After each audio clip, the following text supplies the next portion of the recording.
Welcome to New Mavericks, game-changing leadership insights.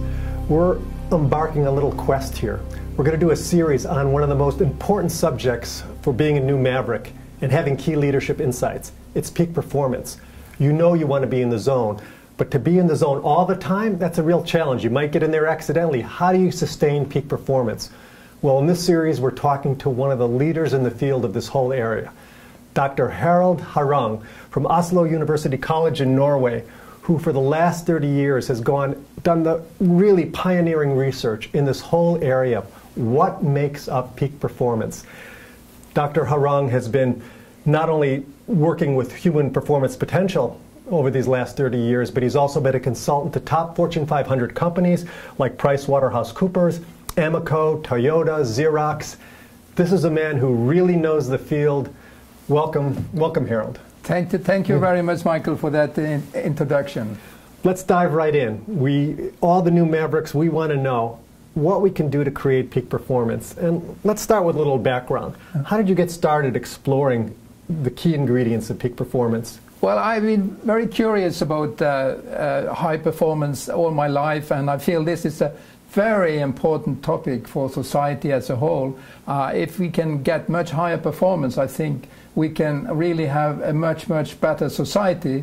So I came in as an outsider in this field, and I think I've had some new angles, some new avenues I've been exploring. And because I wasn't kind of limited so much by the conventional thinking, I was more free to think for myself. And I worked with Professor Fred Travis in the USA, and we have come up with a completely new theory on what is the high performance. What's the essence of this new theory? Well, the essence is that there is 4 components of high performance in any field. Some of it has been researched by others in the past, but what is really very new in our approach is this brain, the peak performing brain.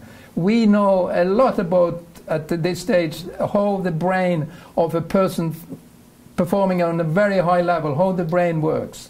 And so that we have brought in, and then there are other dimensions of world-class performance, like mature psychology. Are you able to think long-term? Are you able to think win-win? Are you able to think proactive or preventive? Mm-hmm. And then are there peak experiences, the most happy and fulfilling moments in life. And when you perform in a peak experience, it's automatically on a very high level. And then the 4th dimension is the peak, is the mind-brain development of the organization and society in which you're operating. That will also have a profound influence on your individual performance. So these 4 dimensions that you found, the key ones, let's say them again real clearly. Yeah, the first one is the brain integration, how integrated your brain is. It's psychological maturity, it's the frequency of peak experiences, and then the level of development of the social context in which you're operating. And then how you've created some theory that kind of combines all? Yes, we have created a unified theory of performance, meaning that we are unifying all the fragments into one theory. And what do you call that? What's that? A unified theory of performance. So it's like a mind-brain development, unified mind-brain development. No, it means that you can have practice and you have education. There are other factors that could influence performance, but we have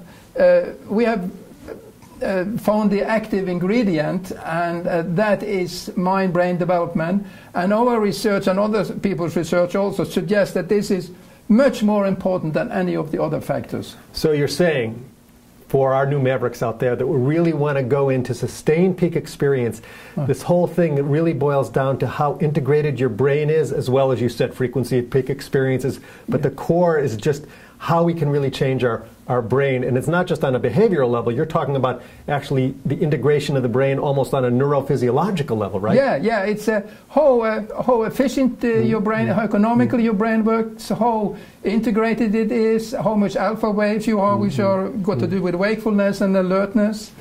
These things, if you have an integrated brain, whatever you are doing will come out on a higher level of performance. So it sounds like we need to go and find out how to get these integrated brains. And I think, just like some of those serial thrillers, in our next episode, we're going to find out how we can actually create and own this deeply integrated brain.